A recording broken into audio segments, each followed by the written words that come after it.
warahmatullahi wabarakatuh. Halo, apa kabar pemirsa?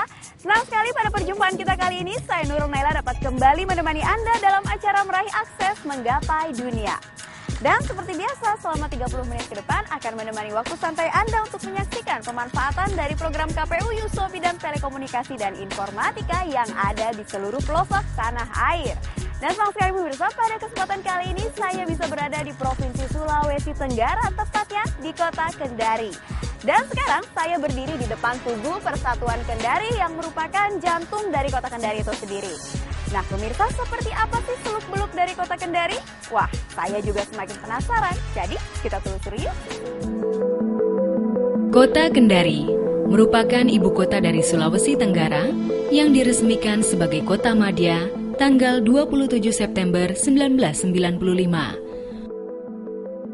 Kota Kendari memiliki luas 295,89 km persegi yang terdiri dari 6 kecamatan dan 54 kelurahan. Nama Kendari sendiri berasal dari kandai, yang merupakan alat dari kayu yang digunakan nelayan Kendari untuk mendorong perahu ke laut sekaligus menjadi alat dayung perahu. Beberapa tahun yang lalu, kota kita ini, Kendari, itu masuk dalam deretan 10 kota yang kotor di Indonesia. Ini berita resmi dari Kementerian Lingkungan Hidup. Selang beberapa waktu, 4 tahun berturut-turut kita dapat dipurah. Untuk membangun kota Kendari ini, kita butuh orang-orang yang otaknya otak Jerman, tangannya tangan Jepang, dadanya dada Madinah. Otaknya cerdas, tangannya terampil, dan punya integritas diri yang utuh. Pengembangan teknologi informatika itu tidak sebuah keniscayaan. Kita tidak bisa mengambil jarak ya untuk kemudian melakukan pembangunan dan penataan tanpa ditunjang dengan IT yang bagus.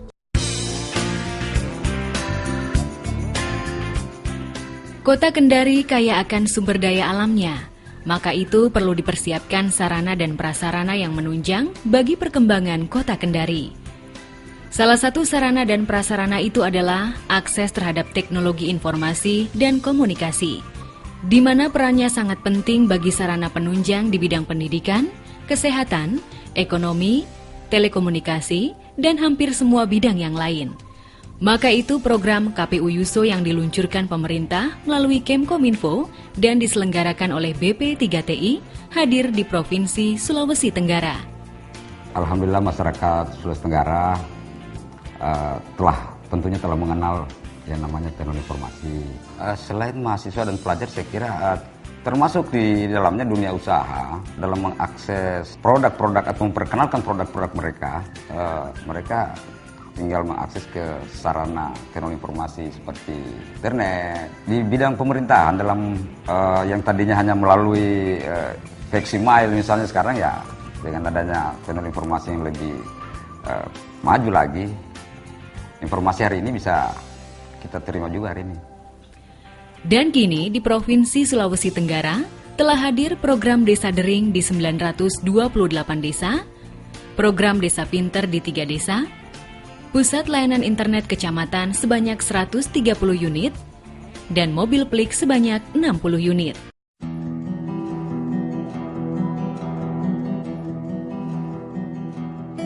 Teknologi informasi dan komunikasi memiliki 3 fungsi utama yang digunakan dalam pembelajaran, yaitu yang pertama, teknologi berfungsi sebagai alat bantu atau tools bagi pengguna atau siswa untuk membantu pembelajaran.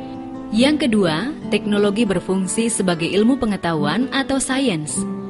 Yang ketiga, teknologi berfungsi sebagai bahan dan alat bantu untuk pembelajaran atau literasi. Dan ketiga fungsi itulah yang selalu dipraktekkan oleh Sutina Aryani atau yang akrab disapa Ani. Mahasiswi Fakultas Teknologi Informasi dan Komunikasi di Universitas Muhammadiyah Kendari ini memang berkeinginan untuk sukses di bidang teknologi informasi. Sepintas memang tak ada yang menonjol dari diri Ani. Ia bukan dari keluarga kaya raya atau terpandang, ia juga tak mempunyai piala atau piagam yang bisa dibanggakan. Namun di sisi lain yang patut diacungi jempol ialah prestasi nilainya yang bagus dan keinginan mulianya untuk menaikkan haji kedua orang tuanya.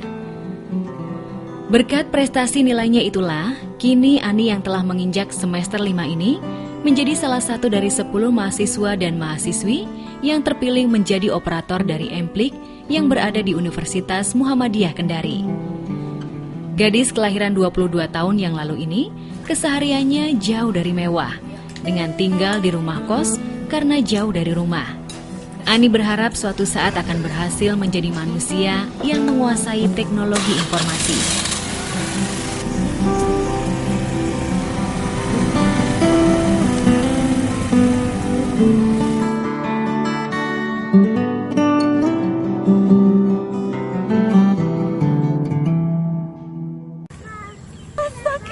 Hati-hati ya.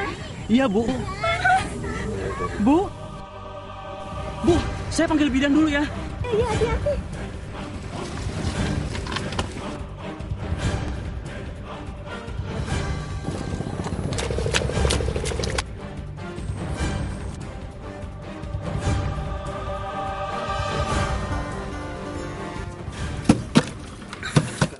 Halo, sore. Istri saya mau melahirkan, Bu. Iya, Pak. Saya butuh keterangan cepat, Bu. Baik, saya akan segera ke sana.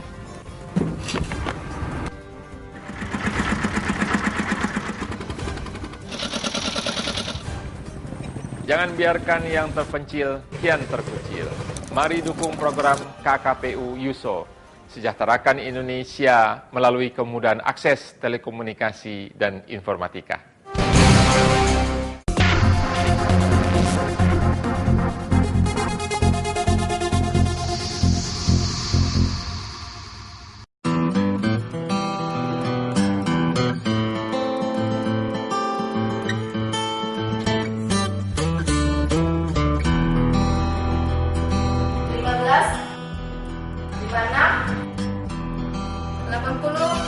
Tahan, kacing.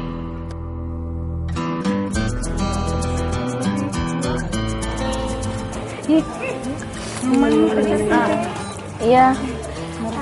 Saya bisa ketemu operator. Dewasa ini penggunaan internet telah masuk pada hampir semua aspek kehidupan, baik sosial, ekonomi, hiburan, keagamaan, dan pendidikan, seperti yang saya lihat di Emplik ini, di mana para pelajar dan mahasiswa dapat dengan mudah mengakses berbagai ilmu pengetahuan dari internet yang tersedia di Emplik.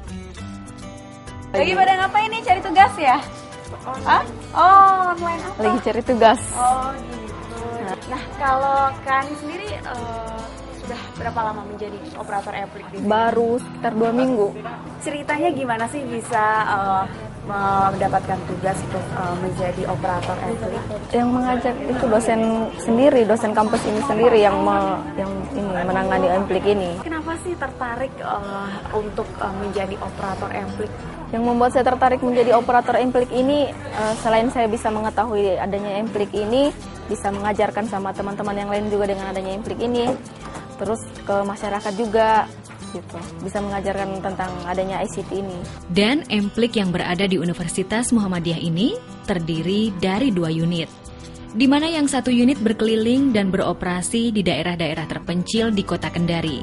Sedangkan satu lagi yang dioperasikan Ani dan rekan-rekannya beroperasi di kampus. Namun, Emplik ini tetap terbuka untuk umum. Emang ada berapa operator sih yang bertugas di Emplik ini kan? Operator yang bertugas di sini tuh ada 6 orang. Saya sama teman saya yang 5 orang. Jadi kadang kalau lagi pada tidak ada kegiatan masing-masing bisa tuh gantian. Kemkominfo dan BP3TI menyiapkan perangkat yang sangat lengkap di dalam Emplik yang terdiri dari 1 server, 6 laptop untuk klien, 1 printer multifungsi, kursi untuk pengguna, TV LCD untuk memutar film dokumenter pendidikan atau tentang sosialisasi pendidikan, pengeras suara, genset, dan antena receiver. Nah, kalau seperti ini nih, ini berarti cukup bagus ya? Ada di angka 73, cukup bagus untuk digunakan akses internetnya. Karena sebagai sarana untuk pendidikan, maka tarifnya pun disesuaikan dan terhitung sangat murah. Siapa saja boleh main mobil ini. Tarifnya itu 2.500 per jam. Sejak kehadiran Emplik di Universitas Muhammadiyah Kendari 2 bulan yang lalu, Antusiasme para mahasiswa dan pelajar serta masyarakat akan teknologi informasi makin meningkat. Mbak Ani sendiri sangat antusias dengan kehadiran Emplik yang sudah 2 minggu ia operasikan. Bukanya mulai dari jam 8 pagi sampai jam 5 sore. Dan untuk menjadi operator Emplik, Mbak Ani dan rekan-rekannya yang lain melalui proses pemilihan secara ketat, lalu setelah itu ikut pelatihan cara mengoperasikan Emplik. Ada pelatihan dulu dari kampus, terus ikut mendaftar. Abis itu ditawarin sama dosen pemegang Emplik ini mau jadi operator. Saya bilang iya mau jadi, sekaligus tambah-tambah pengalaman juga. Dari mahasiswa dan untuk mahasiswa. Mungkin kalimat ini tepat diperuntukkan bagi Mbak Ani dan teman-temannya sesama operator Emplik lainnya. Karena mulai dari yang membuka hingga mengoperasikan Emplik di sini adalah para mahasiswa dan mahasiswi yang bertugas menjadi operator Emplik. Awalnya sampai mobil internet ini kita dapatkan, itu informasi dari petugas-petugas dari Kementerian Informasi dan Komunikasi sendiri yang menyampaikan ke kita bahwa ini ada program kementerian untuk mendapatkan mobil pelayanan itu. Sangat luar biasa. Yang pertama, membantu mahasiswa kami untuk pelayanan internet itu yang istilahnya lebih baik lagi. Kemudian bisa membantu masyarakat, khususnya masyarakat yang ada di sekitar kampus ini untuk pelayanan itu, dan juga untuk masyarakat yang ada di luar. Kendala teknis maupun non-teknis sudah pasti ada. Apalagi sistem operasi di Emplik yang menggunakan Linux ini belum terlalu familiar di mata masyarakat. Pas memakainya yang belum pernah pakai Ubuntu pasti kesulitan pakai Ubuntunya. Jadi saya membantu. Karena masih baru mengoperasikan, Mbak Ani nggak merasakan dukanya menjadi operator Emplik. Tapi yang dialami justru sukanya. Karena ibarat gayung bersambut, keinginan untuk memperdalam teknologi informasi makin terpenuhi dengan kehadiran Emplik ini. Harapan saya dengan mobil Emplik ini agar tetap stay di sini saja, biar mahasiswa lebih mudah mengakses internet dan juga lebih mudah mencari tugas-tugas di kampus.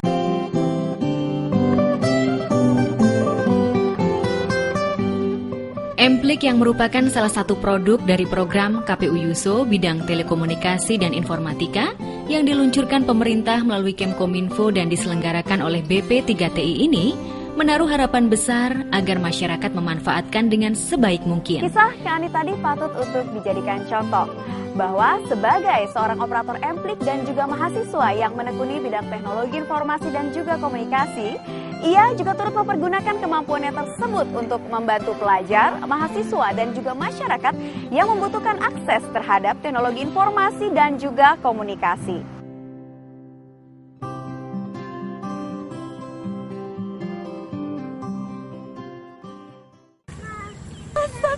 Hati-hati ya. Iya, Bu. Bu, saya panggil bidan dulu ya. Iya, hati-hati.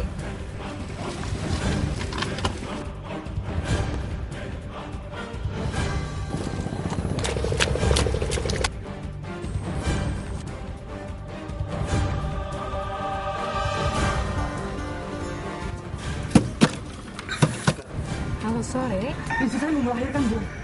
Iya, Pak. Saya butuh pertolongan cepat, Bu. Baik, saya akan segera ke sana.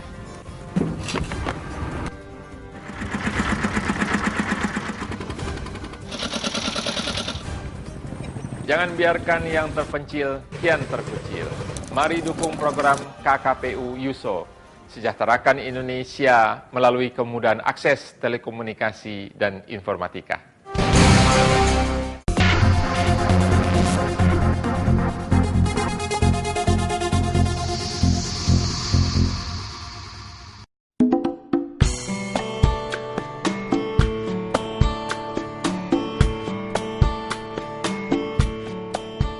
Kerajinan gembol oleh masyarakat Kendari juga dikenal sebagai kerajinan tumor kayu.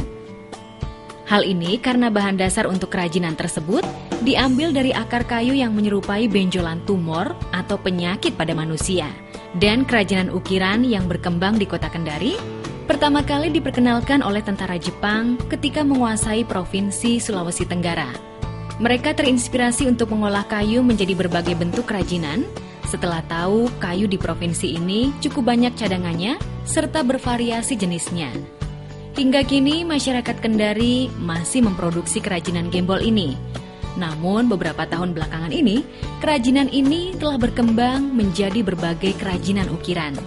Dan salah satu yang memproduksi berbagai kerajinan ukiran ini adalah Pande Permadi.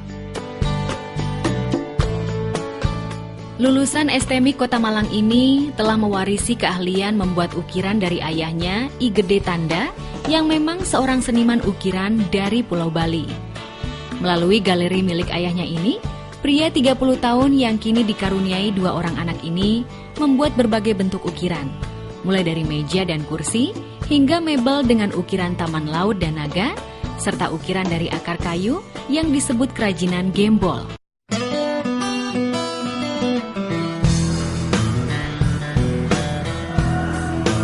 Ya.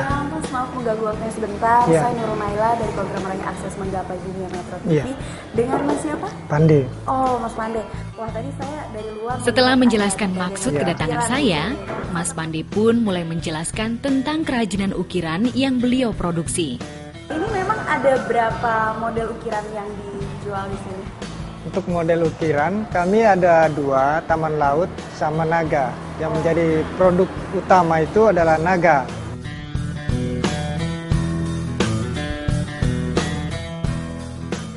Selain meja dan kursi ukiran, Mas Pande juga memproduksi ukiran lain seperti patung, mebel ukiran tempat tidur, serta lemari knockdown atau lemari bongkar pasang. Pada umumnya orang salah dalam mengartikan gembol ya. Gembol itu kebanyakan orang mengatakan ini, misalnya contoh meja ini misalnya, ini gembol. Padahal ini sebenarnya cuman ya meja yang seperti biasa ini umum dari akar kayu. Padahal gembol itu adalah yang hasil yang rusak, itu melalui proses alami rusaknya, itu yang kami katakan gembol. Jadi gembol itu adalah penyakit oleh kayu itu yang rusak. Karena keunikan kerajinan ini, apresiasi terhadap kerajinan gembol mengalir dari berbagai daerah. Para konsumen biasanya datang dari berbagai daerah. Bahkan permintaan terhadap kerajinan gembol ada juga yang datang dari mancanegara, seperti Jepang, Korea, negara-negara di Eropa, dan Timur Tengah. Untuk ke luar negeri, umumnya pembeli saya ini datang ke sini. Karena ini kan barang seni, jadi harus mereka saksikan secara langsung. Kalau saya juga memasarkan juga melalui internet. Nah Mas, ini memang ini gimana sih ditempel-tempel atau gimana sih sehingga bisa menjadi ukiran seperti ini?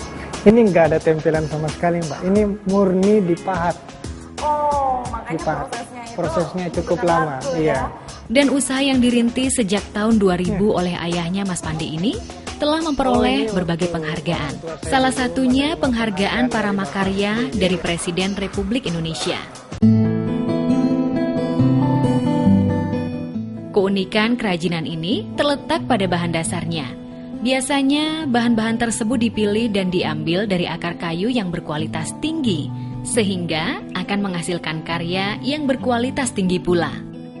Kami menggunakan jati raha atau muna. Ya, karena kualitas jatinya itu lebih bagus, tekstur jatinya itu berwarna coklat dibandingkan dengan jati Kendari. Sedangkan untuk proses pembuatannya sendiri ada beberapa tahap, mulai dari tahap menggambar pola ukiran, lalu proses mengukir yang biasanya waktunya ditentukan dari tingkat kesulitan motif ukiran, ada yang 1 bulan, 2 bulan, hingga 3 bulan. Setelah itu, baru ukiran dihaluskan dengan cara diamplas, lalu diberi cat dasar sebelum finishing. Sampai sekarang ini yang lebih disukai meja dan kursi. Untuk rate yang murah, itu bisa 3 jutaan sampai 150 juta. Setelah menjalankan profesi yang beliau dapatkan dari ayahnya I Gede Tanda, Mas Pande sering mengalami kendala dengan masalah permodalan. Karena memang akar pohon kayu jati yang dibeli dari petani sangat mahal harganya. Karena selain makin langka, akar kayu yang sudah berusia puluhan tahun makin sulit didapat. Kalau Mas Pande sendiri pernah nggak sih mendengar tentang program KPU Yuso bidang telekomunikasi dan informatika? Belum. Kalau boleh tahu apa itu? Jadi KPU Yuso ini merupakan program dari pemerintah melalui Kementerian Komunikasi dan Informatika dan juga disupervisi oleh BP3TI.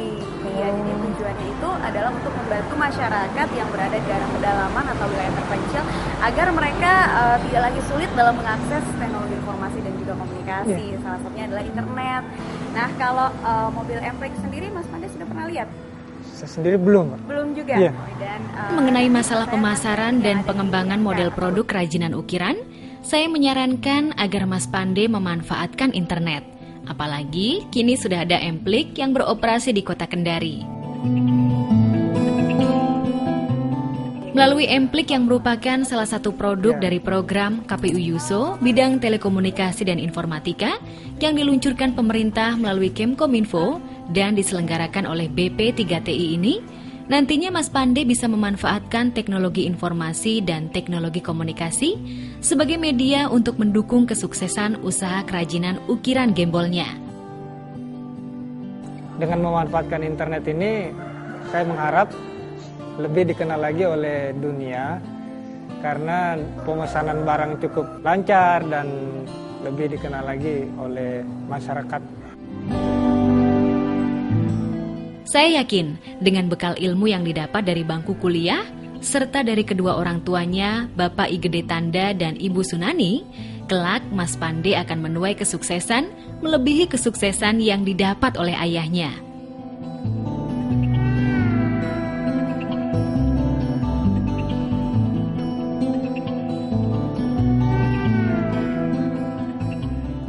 Kendala yang dihadapi oleh pengrajin gembol tadi merupakan sebagian besar tantangan yang dihadapi oleh pengrajin dan juga pengusaha kerajinan gembol yang ada di Kota Kendari ini.